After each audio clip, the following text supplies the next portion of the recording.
સવારમાં મારા પપ્પા અને નેવિલ કાકા બે નીચે બેઠા હતા, એટલે મેં કીધું કે આ શ્રાવણ મહિનો છે તો મને ક્યાંક ભોળાનાથના મંદિરે લઈ જાવ ને. પછી નેવિલ કાકાએ ગાડી કાઢી અને એણે કીધું કે હું તમને ભોળાનાથના મંદિરે લઈ જાઉં છું. અમે સીધા પહોંચી ગયા રુદ્રમાળા મહાદેવ મંદિર કઠોર. ઓ કાંઈ મંદિર હતું, તાપી કાંઠે આવેલ ભોળાનાથનું મંદિર. પછી તો મારો ભાઈ, હું, મારા પપ્પા, નેવિલ કાકા મંદિરે દર્શન કરવા લાઈનમાં ઊભા રહી ગયા અને અમે ભોળાનાથના દર્શન કર્યા અને પછી અમે મંદિરેથી બહાર આવ્યા.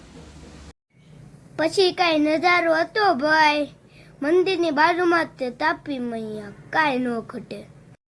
ત્યાં જ નેવિલ કાકાએ કીધું કે આગળ સંકટ મોચન હનુમાન દાદાનું મંદિર છે. મેં કીધું કે મારે હનુમાન દાદા વિના હાલે નહીં, એટલે અમે પહોંચી ગયા દર્શન કરવા. પછી ભાઈ આપણે દર્શન કર્યા અને આપણે સીધા બેસી ગયા હનુમાન ચાલીસા બોલવા.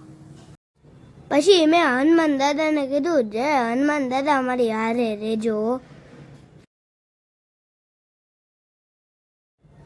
બહાર નીકળીને અમે તાપી મૈયાના દર્શન કર્યા. જય હનુમાન દાદા, જય ભોળાનાથ. જો તમને આ વિડીયો ગમ્યો હોય તો લાઈક અને શેર કરજો.